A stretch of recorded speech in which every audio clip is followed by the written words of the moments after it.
Here's Janet. There was a reference to is it a Benoli? That's her typeface.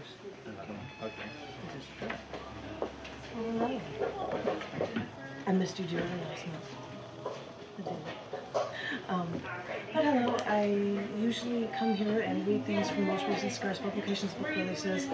I run Scarce Publications with 2 literary magazines, and I have the most recent collection books from both of them. I'm going to share a haiku from one and then poems from the other. This is Don the Dirt's book, Ornament. And because it's a Christmas theme, oh, thank you. And because it's Christmas themed, I'll only read one haiku because it seems so long ago. I guess so. So anyway, oftentimes when there's a piece of writing, there's just a little space left out, there's room for a haiku, so I cram that in. This is called Dreams. In my dreams, windows are open while we sleep, with love, warmth, happiness. That's maybe really good one. Because I have performance art from cc&d magazine. These are September 3rd, December 2018 Asian and Chapel collection books. And this one for cc&d is This Is Where I Live. I love this. I see a stack of books somewhere and I'm like, I must make that and have that be a book cover or something. Perfect. So this is where I live. Seriously.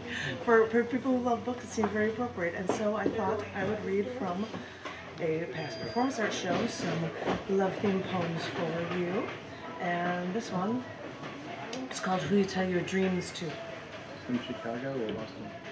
This for the performance art show was from the show Forever Love Is in the Air from the High Faith song. He needs help on figuring out how to get it to her. He's young, he knows he's finished. This one is, this was from a show at the High Faith song, just so you know. And this is called Who You Tell Your Dreams To. We were driving down the freeway, you and me in your pickup truck, and your girlfriend in between, where you could move that gear shift and it would mean so much to you. And you saw something that you thought was beautiful, and you said, look at the lines, look at how it was made. And you were inspired by the beauty of an everyday object no one else noticed. And your girlfriend, riding in the middle, said, that's him, people think he's crazy. And I just thought, no, it just depends on who you tell your dreams to. Yeah. But I couldn't say it in the truck, I wouldn't say it.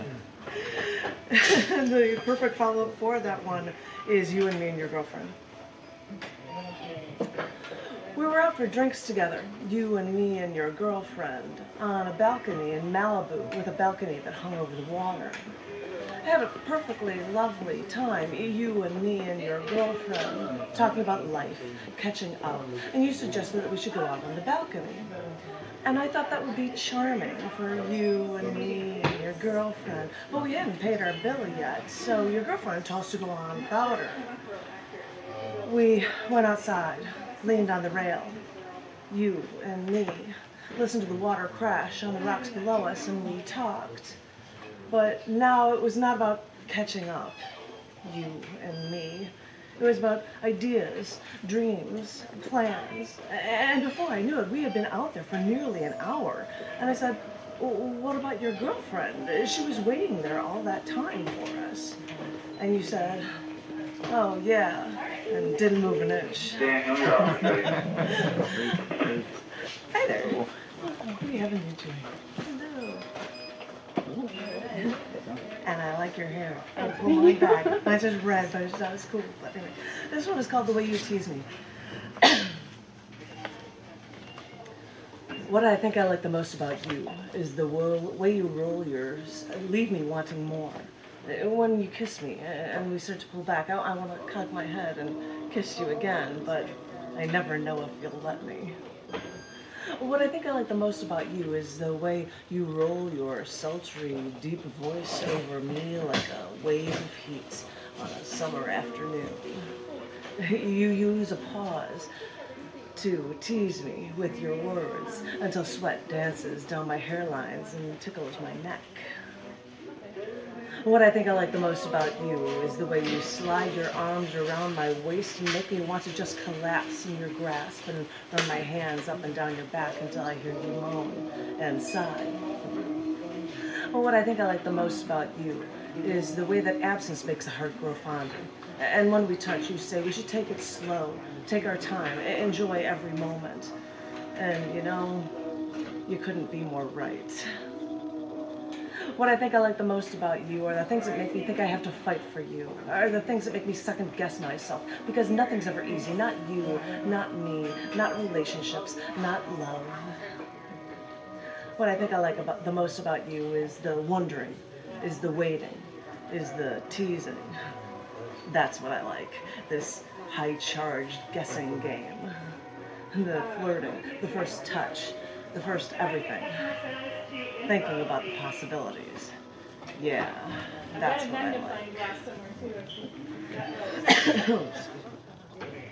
That's what you get for having a cold.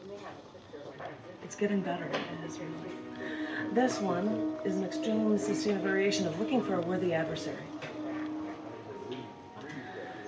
I've been looking for a worthy adversary, someone I could lock horns with, because although my life makes more sense when I'm alone, it's not nearly as interesting. Alone, it's not nearly as interesting, so I look for a worthy adversary, someone I can battle to the death with, because it can't be about love, you see. Love can't exist on the terms I demand. It's never that pure. What I demand is never that pure, as I'm looking for a worthy adversary, so I slither up to you like a snake, and I tempt you with a golden apple. I tempt you with that old golden apple, but all I'm offering you is fruit from the tree of knowledge. This snake gives you the tree of knowledge because all this time I've been playing a part, an actress on the stage spouting the lines on cue. But that role was getting tiresome, but those stage lights still came on night after night, and I still had to play my part. I played my part until my night off, when I saw your show. Your protagonist was doing what I was doing, right down to faking it with those who don't even matter, right down to going home and still feeling empty. I played my part. I still feel empty, but I like to see that boiling emotion underneath that no one else could see.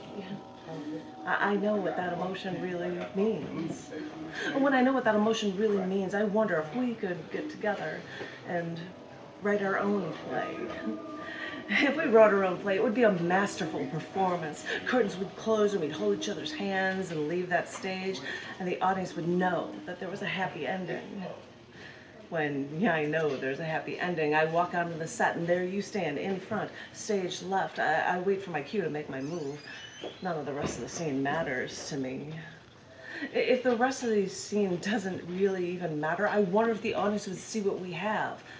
Maybe they'd like our little play. Maybe they wouldn't. Who really cares? Who really cares? Because after I tempted you, you now tempt me and tease me and torment me and tell me everything I was too afraid to believe. I was afraid to believe, and now you talk and you reach your hand into my brain and you pull out my thoughts and you shove them into your mouth and you spit them back at me. You spit my thoughts back at me again, and instead of filling me with terror, it fills me with joy. It fills me with joy because I thought I'd lock horns with that worthy adversary, but now every day is like Valentine's Day. It's like candy and flowers and springtime and hearts and cupids and sunshine, and you know, all these cliches are actually beginning to make sense. No longer locking horns and everything making sense. I stand here like a statue after a performance of a lifetime and wait for my reviews. As I wait for the reviews, I wonder what they'll say, though none of it matters. None of it matters because I know what you are going to say. It's everything I've always wanted to say. If I ever wanted, all I ever wanted to say is now you, taking my thoughts again and shoving them into your mouth again and spitting them back at me again. So I will wait for you to come on stage again, where we have our happy endings, and you tell me what I already know. I don't know if the timeline, if you want a few more or if you want to rotate or... If you rotate, that'd be great. And you can back. I can always come back. Thank you. The thank time you, has thank come. you. And somebody needs to be properly introduced.